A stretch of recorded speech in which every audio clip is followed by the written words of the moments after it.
All right, guys, so let's talk about how we would find the perfect customers for a dentist, right? Because remember, we are going to actually be running ads on behalf of this dentist.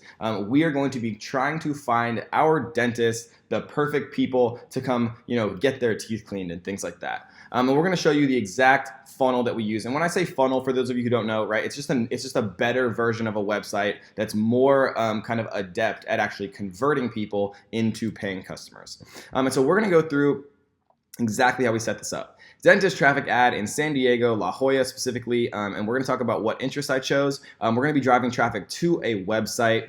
And so obviously once we had pixel data, on our website, once people kind of, have been visiting our website and things like that, maybe we could add a custom audience, or if we got a lot of data, we could create a lookalike audience if we wanted to expand it into nearby counties or something like that. But for the most part, we're just going to be using kind of the detailed targeting down below. So these are two zip codes in La Jolla, San Diego, which is kind of a rich kind of region of San Diego, who has parents. And if they have small children and things like that, they'd be concerned more likely, in our experience, just because of the affluency of kind of the demographic of this richer area of San Diego, to be able to put their, give their kids kind of more expensive dentistry, which would be advantageous to us because obviously people who can afford to go to a dentist would be a better customer for the dentist. So these are the two zip codes right here. We also did what's called dropping a pin. And so what we did was we zoomed in a little bit. Just so we covered a little bit more ground than just these two specific zip codes, we just dropped a pin right here. And then you can choose how large of a radius, like you can make the circle bigger or you can make the circle smaller. And if you do it this way and you drop the pin like this, you actually don't technically need the zip codes because it encompasses them. And so we're just going to do, let's do 14. We're just going to delete these ones because it already encompasses them anyways. And so now we have kind of the whole La Jolla area, which if we zoom in, we can see La Jolla right here, which is an area of San Diego. And so age. And so let's think about this for a second. Who that sees a Facebook ad, because there's two types of customers here. There's the customer for us, which is the dentist, and then there's the dentist customer, which is the person who's scrolling through their Facebook feed and sees an ad for a dentist and clicks it, right? So what we're concerned with now that we're a Facebook ad agency is getting our customers, right? And so what age range of people would be most likely to see an ad on Facebook for a dentist and click it, right? And so 25 to 45-year-olds is kind of going to be my initial guess. And the reason that I'm going to say that, guys, is because, if you're under 25, you've probably had a dentist, or a lot of people had a dentist kind of that their parents introduced, and things like that. But kind of once you get to the 25 to 45-year-old range, you're living by yourself, and we're going to talk about one of the more important parts of this a little bit later on, that you recently moved. But if you're in the 25 range, we could even do 26 because it's actually the last year that you can have your parents' insurance. If you're in the kind of 26-year-old to 45-year-old range, you're moving out. Normally, you're on your own. You don't have your parents' insurance anymore. And people in that general age range between 26 and 45 are having kids, right? So I'm going to take my first kind of stab in the dark as just women. And the reason for that is I've found that women tend to, especially kind of in the husband-wife kind of team, women tend to choose the doctor and dentist more often than men do. And so obviously, if I was going to do this for real, I would do all genders. I would split test and men, and I would split test just women. And I'd be very sure that men would perform significantly worse than women and all. And I think women would perform the best. So I'm just going to take a shot in the dark as women here, but I would, again, split test it just to be sure with, $5 to $10 to $20 a day. We're going to do English here, and it's actually important that we choose English for this one. And the reason for that is San Diego has a very large Hispanic population, and so showing ads to people in English, and then showing them to people who potentially only speak Spanish using Facebook, then you'd be wasting ad spend, right? You'd be showing an ad to somebody who doesn't speak English potentially, and you'd be paying for that. And so we're going to choose English just to make sure that everyone we're showing ads to actually speaks the language that our ad is in. So detailed targeting. So this is the important part, guys, right? Include people who match at least one of the following: Parents with preschoolers who are 3 to 5 years old. I think that the people who are most likely to be shopping for a new dentist would be parents, right? It would be a team of a husband and wife, or a same-sex team that had children. Parents with preschoolers 3 to 5 years old. I think once you kind of get to the 3 to 5 years old range, and I actually had to call and ask my mom this originally because I don't have kids yet, and I didn't know like when kids actually started to go to the dentist. And luckily, my mom, who's great and works for me full time actually now, was happy and kind enough to share with me when people actually start going to the dentist. But I mean, that's a good point, guys, because if you don't know the answer to these questions, figure it out, right? Who knows when children go to the dentist better than my mom? No one, right? She's the perfect person to ask. And so that's why I targeted parents with preschoolers 3 to 5 years old. Parents with preteens 8 to 12 years old. We see this is out of order, but 3 to 5, 6 to 8, 8 to 12, 13 to 18. Because over 18, your kids usually start to go to college. Most people who get their braces and dental work done and things like that do it before the age of 18. And so there's kind of a lot of thought. And the point is, guys, take your best guess, because at the beginning, you're not going to know until you start to split test, right? And if I was doing this in a more formalized sense, I would probably split test this, where I would make one ad set that only had parents with preschoolers 3 to 5, and then I would split test, I would duplicate it and make one only with parents with preteens aged 8 to 12. And then I would do parents with primary school age, 6 to 8. I would do them individually, right?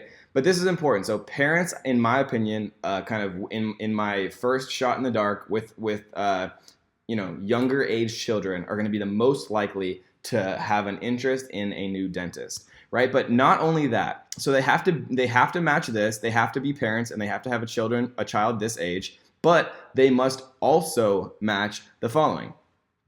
They have to have shown interest in Crest, the toothpaste, right? Because if somebody goes out of their way to actually go like the Crest toothpaste page, then obviously they're more interested than the average bear in dental health. And so Crest toothpaste is a good one. Crest Oral-B for dental professionals, right? Another good one. Crest white strips. If somebody's interested in Crest white strips, then they're probably interested in having white teeth. If they're interested in having white teeth, they probably care more about dental health than the average person does. And so these are great ways to kind of narrow down your target audience to people who are parents with kids 3 to 18 who are also interested in these dental hygienic companies or products, to kind of signify that they're more interested than the average person in kind of oral hygiene.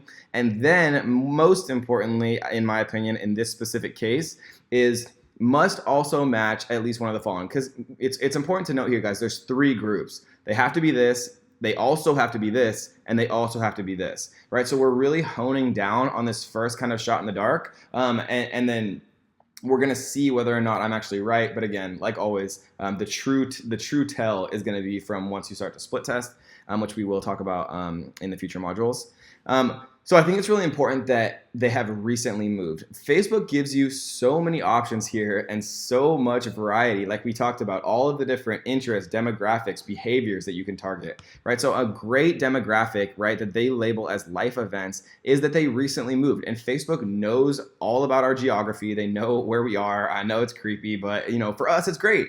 And so if they recently moved, they'd be much more likely, in my opinion, to be shopping for a dentist, because people who haven't recently moved are much more likely to already have a dentist in the area that they live, right? And so this is a very, very critical point, which is why I put it by itself. So this means that every single person that we show this ad to has to have recently moved, right? They could like Crest or Oral-B or Crest white strips or Oral-B right here, right? They could like any of these 4. They could be any of these 4, but they have to be this one. And that's why it's so important, right? So when you narrow further, I generally like to put my most important detailed targeting by itself, so that every single person that we show the ad to matches this specific detailed targeting, right? And so then let's keep going. So placements, like we talked about kind of in the last modules, how I like to set this up is I'll do one split test that has mobile only. I'll do one split test that has desktop only, but just to make this easier, we'll just do all devices here.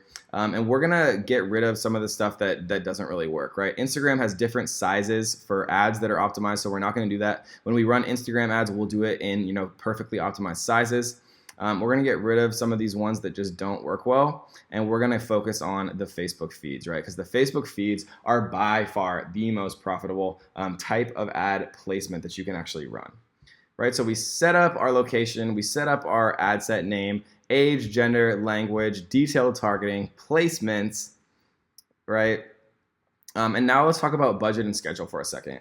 And so, you need to talk about this with, your actual clients, but they're gonna ask you, like, what do you recommend? Right? And so what I like to do is I like to create a bunch of split tests. And when you create a bunch of split tests, it starts to add up. Because remember, if your budget is $5 a day, for example, and you split tested it and ran one desktop and one mobile, then that would now be $5 a day and $5 a day. So there's two sets of $5 a day, which obviously means your total budget is $10 a day.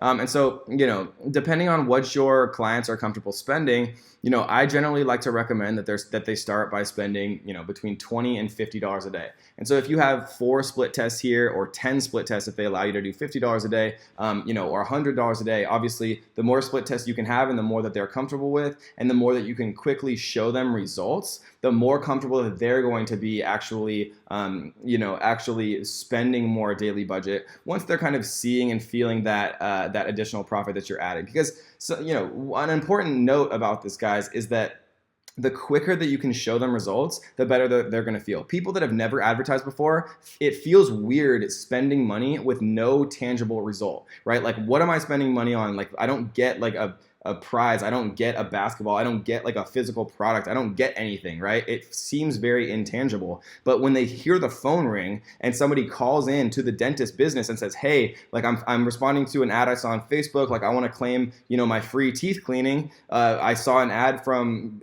Kevin David or whatever the name of the page was, then that feels so much more real. The secretaries are going to start talking about it. The nurses are going to talk about it. Everybody's kind of going to be buzzing about this amazing, new thing that you created for them, right? You brought them a client that they would never have otherwise had. And that is the magic of Facebook ads, right? And so, it's going to be a hard sell giving them a large daily budget, but once they feel results and see the profit and the value that you're bringing, right, it's going to be so much easier. And so that, guys, is the dentist. How I would set up, a basic kind of first test, the quote unquote shot in the dark, with a lot of, thought behind it, obviously, that we would then start to duplicate and split test and start to see what was actually working and what wasn't, scaling the ones that were, obviously pausing the ones that were not, guys. So I hope you enjoyed that one, guys, and let's get to the next example.